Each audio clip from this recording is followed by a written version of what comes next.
गलती से गलती। बहुत समय पहले किसी शहर में एक परिवार रहता था। परिवार में दादा दादी और मम्मी पापा के साथ साथ 8 साल का चेतन और 7 साल की वाणी भी रहते थे। दोनों बहुत शरारती थे। एक दिन दोनों अपने कमरे में बैठे स्कूल का होमवर्क कर रहे थे। तभी वाणी ने कहा, भैया, मेरा होमवर्क करने का बिल्कुल मन नहीं कर रहा। काश कल हम स्कूल की छुट्टी कर पाते। मेरे पास एक आइडिया है, तुम देखो मैं क्या करता हूँ। चेतन ने वाणी की कान में कुछ कहा और फिर दौड़ता हुआ अपनी मम्मी के पास गया और बोला, मम्मी, वाणी को बहुत तेज बुखार है। क्या? वाणी अपने कमरे में एक बहुत भारी कंबल ओढ़कर बैठी थी। फिर जैसे ही उसकी मम्मी और चेतन कमरे में आए, वाणी ने जल्दी से कंबल हटा दिया। मम्मी ने वाणी को हाथ लगाया तो भारी कंबल की वजह से उसका शरीर गर्म था। वाणी को तो बहुत तेज बुखार है। लो वाणी, जल्दी से दवाई पी लो। देखना, अब तुम जल्दी ही ठीक हो जाओगी। भैया, ये दवाई तो बहुत कड़वी है। कोई बात नहीं, लेकिन हमारी कल की छुट्टी तो हो गई। लेकिन इस बार उनकी ये छोटी सी शरारत बहुत बड़ी गलती बनने वाली थी। अगले दिन बिना किसी बीमारी के दवाई खाने की वजह से वाणी का पेट दर्द करने लगा। भैया, मेरा पेट बहुत दर्द कर रहा है। कोई बात नहीं, मेरे पास इसका भी इलाज है। चेतन अपने दादाजी के कमरे में गया। उसने दादाजी के दवाई के डिब्बे को खोला और उसमें से एक पीले रंग की दवाई लेकर वाणी के पास वापस आया। ये लो, कुछ दिन पहले दादाजी का पेट दुख रहा था, तब उन्होंने भी यही पीली वाली दवाई खाई थी। वाणी ने तुरंत वो दवाई खा ली, लेकिन इससे उसका पेट दर्द और बढ़ गया। भैया, ये पेट दर्द तो और बढ़ गया। क्या? रुको, मैं दादाजी के दवाई के डिब्बे से कोई और दवाई लेकर आता हूँ। चेतन, मेरी दवाइयों के साथ क्या कर रहे हो? कुछ नहीं दादाजी। चेतन, याद रखना, दवाइयों से खेलना नहीं चाहिए, क्योंकि दवाइयाँ बीमार होने पर ही खाई जाती हैं। और अगर बिना किसी बीमारी के इन्हें खाया जाए तो इससे शरीर को बहुत नुकसान पहुंचता है। ठीक है दादाजी। ये कहकर चेतन वहाँ से भागकर अपने कमरे में आ गया। उसने वाणी को वो दवा खिला दी, जिससे वाणी की तबीयत और बिगड़ गई। वो दर्द के कारण जोर जोर से रोने लगी। वाणी को रोता देख चेतन को अपनी गलती का एहसास हुआ और वो भी रोने लगा। ये सब मेरे कारण हुआ है। मुझे तुम्हारी बीमारी का बहाना नहीं लगाना चाहिए था। दादाजी ठीक कहते हैं, हमें बिना किसी बीमारी के दवा नहीं खानी चाहिए।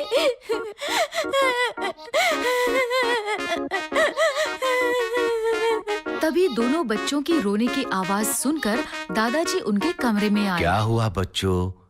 तुम दोनों ऐसे रो क्यों रहे हो? चेतन ने रोते रोते उन्हें सारी बात बताई। सारी बात जानकर दादाजी ने उन्हें समझाते हुए कहा, बच्चों, गलतियां गलती से ही होती हैं, लेकिन अगर हम उस गलती को बड़ों से छिपाते हैं तो वो गलती गुनाह बन जाती है। इसलिए कुछ भी गलत होने पर हमें इसके बारे में सबसे पहले घर के बड़ों को बताना चाहिए, ताकि वो समय रहते उस गलती को ठीक कर सकें। ठीक है दादाजी, आज से कुछ भी गलती होने पर हम सबसे पहले बड़ों को बताएंगे। इसके बाद दादाजी ने डॉक्टर को फोन किया। डॉक्टर ने वाणी की ठीक से जांच कर उसे दवाई दी, जिससे वो जल्द ही ठीक हो गई। तो बच्चों, इस कहानी से हमें ये शिक्षा मिलती है कि कुछ भी गलती होने पर हमें इसके बारे में जल्द से जल्द घर के बड़ों को बताना चाहिए, ताकि वो अपनी समझदारी से उस गलती को समय रहते ठीक कर सके। झूठ का सच। बहुत समय पहले किसी शहर में एक परिवार रहता था। परिवार में मम्मी पापा के अलावा 7 साल की मीनाक्षी और 8 साल का मनीष भी रहता था। मनीष और मीनाक्षी दोनों बहुत झूठ बोलते थे। वो हर बात पर झूठ बोला करते थे। ये लो, तुम भी लो। बच्चों तुम क्या कर रहे हो? ये आवाज कैसी आ रही है? लगता है मम्मी पापा आ रहे हैं। अब हम क्या करेंगे? वही जो हम हमेशा करते हैं। सारे कपड़े ऐसे बिखरे क्यों हुए हैं? तुम दोनों ने कमरे का क्या हाल बना दिया? लेकिन हमने कुछ नहीं किया। हाँ मम्मी, खिड़की से कुछ बंदर कमरे में घुस आए थे। ये सब उन्होंने ही किया है। इस तरह वो हर बात पर झूठ बोला करते थे। मम्मी पापा उनकी इस आदत से बहुत परेशान रहते थे। एक दिन मम्मी पापा किसी काम से बाहर गए हुए थे और बच्चे घर में अकेले थे। वो अपने कमरे में बैठकर स्कूल का होमवर्क कर रहे थे। तभी उन्हें बाहर लिविंग एरिया से कुछ गिरने की आवाज सुनाई दी। भैया, ये लिविंग एरिया से आवाज कैसी आ रही है? लगता है घर में चोर घुस आए हैं। चोर? अब हम क्या करेंगे? घर में मम्मी पापा भी नहीं है। धीरे बोलो, चोर ने सुन लिया तो वो हमें भी चोरी करके अपने साथ ले जाएंगे। भैया, मुझे बहुत डर लग रहा है। मुझे चोरों के साथ नहीं जाना। तुम चिंता मत करो, मैं अभी पापा को फोन करता हूँ। ये कहकर मनीष ने पापा को फोन लगाया, लेकिन पापा का फोन बंद था। लगता है पापा का फोन बंद है। अब हम क्या करेंगे? लगता है अब हमें ही कुछ करना होगा। लेकिन क्या? मैं कुछ सोचता हूँ। ये कहकर मनीष सोचने लगा। फिर कुछ देर सोचने के बाद वो बोला, अब हमें ही कुछ करके इन चोरों को घर से भगाना होगा। लेकिन कैसे? अगर हम इन्हें यकीन दिला दें कि घर में हमारे साथ बड़े भी हैं, तो ये जरूर भाग जाएंगे। हाँ, ये सही रहेगा। चलो मेरे साथ, और जैसा मैं करूँ तुम भी वैसा ही करना। ठीक है भैया। वो दोनों अपने कमरे से निकलकर बाहर आए। उन्होंने देखा कि घर का सारा सामान यहाँ वहाँ बिखरा पड़ा था और मुंह पर काले रंग का मास्क पहने 2 चोर दादाजी के कमरे की तरफ बढ़ रहे हैं। ये देखकर मनीष जल्दी से बाहर लिविंग एरिया में आया और अपने कमरे की तरफ मुंह करके जोर से बोलने लगा।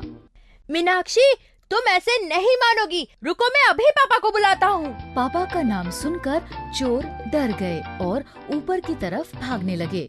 मीनाक्षी भी कमरे से बाहर आई और चोरों को ऊपर की तरफ भागते देख जोर से चिल्लाकर बोली, तुम क्या पापा को मेरी शिकायत करोगे? रुको, मैं अभी ऊपर से दादाजी को बुलाती हूँ। दादाजी का नाम सुनकर चोर डर गए और रसोई घर की तरफ दौड़ पड़े। इस पर एक बार फिर मनीष चिल्लाकर बोला, दादाजी क्या करेंगे? रुको, मैं अभी रसोई घर से दादी को बुलाता हूँ, वही तुम्हें अच्छे से समझाएंगी। इस पर चोर डरकर सोफे के पीछे छिप गए। तूने तो कहा था घर में बच्चों के अलावा कोई नहीं है। यहाँ तो सब हैं। मैंने घर के बड़ों को बाहर जाते अपनी आंखों से देखा था। पता नहीं सब वापस कब आ गए। अब हम क्या करें? भागो यहाँ से। ये कहकर दोनों चोर दरवाजे की तरफ भागे। तभी मीनाक्षी एक बार चिल्लाकर बोली, रुको, मैं अभी पुलिस वाले ताऊ जी को बुलाती हूँ। वो बाहर ही खड़े हैं। वो तुम्हें अपनी जेल में बंद कर देंगे। अरे, इनके पुलिस वाले ताऊ जी भी बाहर ही खड़े हैं। जल्दी से खिड़की से दुम दबा के भागो। ये कहकर दोनों चोर खिड़की से कूदकर भाग गए। चोरों को ऐसे भागता देख मनीष और मीनाक्षी बहुत खुश हुए। हमने चोरों को भगा दिया।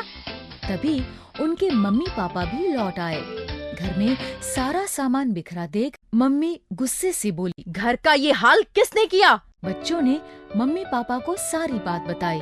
मम्मी, ये सब हमने किया। हाँ मम्मी, घर में 2 चोर घुस आए थे। महंगी चीजें ढूंढने के लिए उन्होंने ही सब सामान यहाँ वहाँ बिखेरा है। अच्छा, मुझे तो कोई चोर नहीं दिख रहे। हाँ, कहाँ है वो चोर? चोरों को तो हमने भगा दिया। ये सुनकर मम्मी पापा को लगा कि हर बार की तरह बच्चे इस बार भी झूठ बोल रहे हैं। उन्होंने बच्चों को डांटते हुए कहा, हम जानते हैं तुम दोनों हमेशा की तरह झूठ बोल रहे हो। ये सब तुम दोनों ने ही किया है और अब अपनी गलती छुपाने के लिए हमेशा की तरह झूठी कहानी बना रहे हो। बच्चों ने उन्हें बहुत समझाया, नहीं, हम सच बोल रहे हैं। ये सब उन चोरों ने किया है। हम झूठ नहीं बोल रहे। लेकिन मम्मी पापा ने उनकी बात नहीं मानी।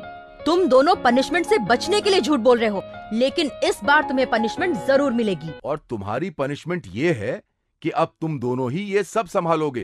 ये कहकर मम्मी पापा अपने कमरे में चले गए। अब तक मनीष और मीनाक्षी समझ चुके थे कि झूठ बोलना कितना गलत है। उनकी आंखों में आंसू आ गए। वो रोते हुए बोले, हमारे झूठ बोलने की आदत की वजह से मम्मी पापा हमारा विश्वास नहीं कर रहे। शायद झूठ बोलने से ऐसा ही होता है।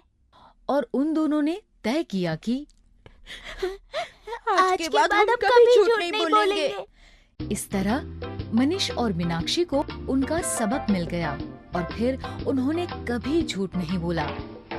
तो बच्चों, इस कहानी से हमें ये शिक्षा मिलती है कि हमें कभी झूठ नहीं बोलना चाहिए, क्योंकि बार बार झूठ बोलने के बाद अगर हम सच भी बोलते हैं तो सबको हमारी बातें झूठ ही लगती हैं। अगर आपको हमारी वीडियोस पसंद आ रहे हैं तो इन्हें लाइक करें, कमेंट करें और सब्सक्राइब करें।